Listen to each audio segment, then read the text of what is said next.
For a government to come into being, they must be a public. That's why the government doesn't exist in a household, because it's private. And government administer and govern. And government can be a person or a set of persons who look after public concerns.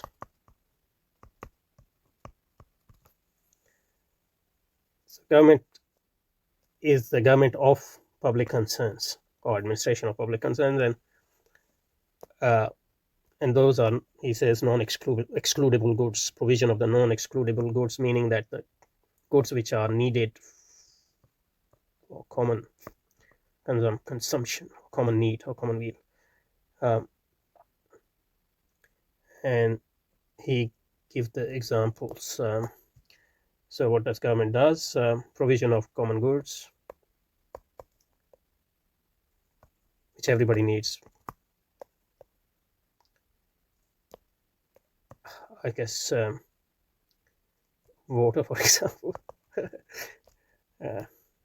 Clean air can be, but it obviously, or administering common land, for example,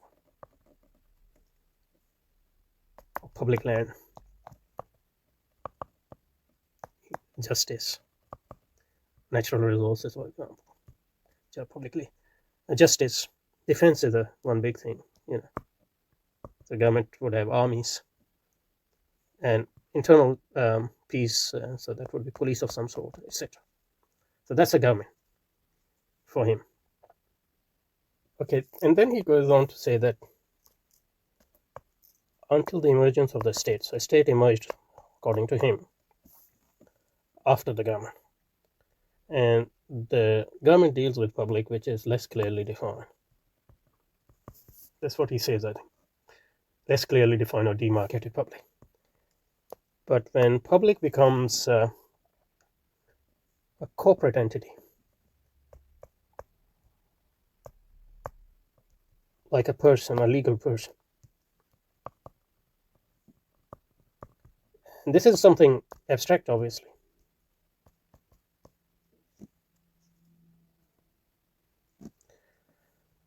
So public is not just a collection of people living in a land, but is something which exists on its own right, an abstract entity.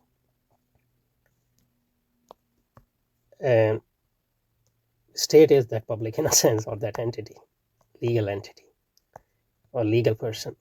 And governments sort of look after the state interests of that public, that entity called state. So there's sort of equivocation between state as a public, clearly defined public, or legal entity, corporate entity, legal person. So you do treat state almost as a person. So, and less well-defined public, which are actual public, like which is actually actual public, collection of people. So government used to look after the interests of this public. But since the emergence of state have become public in its own right, and government rules in the name of this public, this abstract public. And obviously, this collection of people are always there, so at times you equate them. But they are not the same. So there's a lot of truth to that.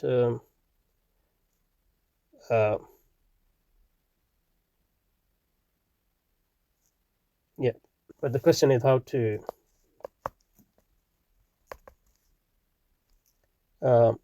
clearly and factually conceptualize this.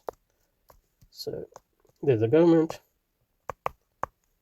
and there's a state, in a sense of a permanent government.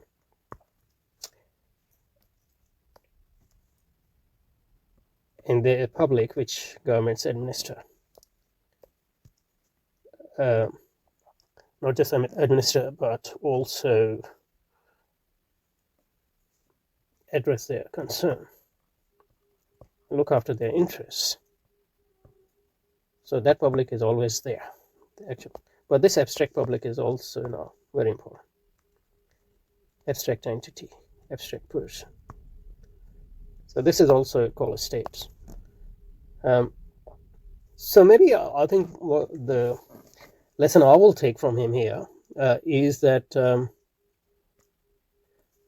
so you have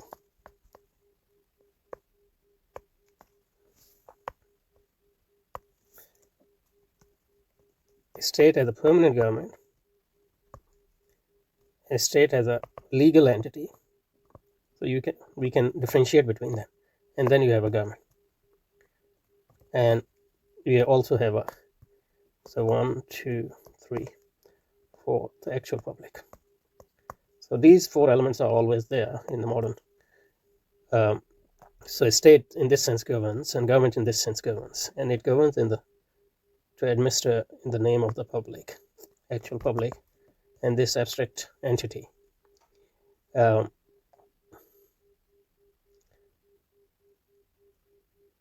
And obviously, this ambiguity between the actual public and the abstract entity and its interest is always important.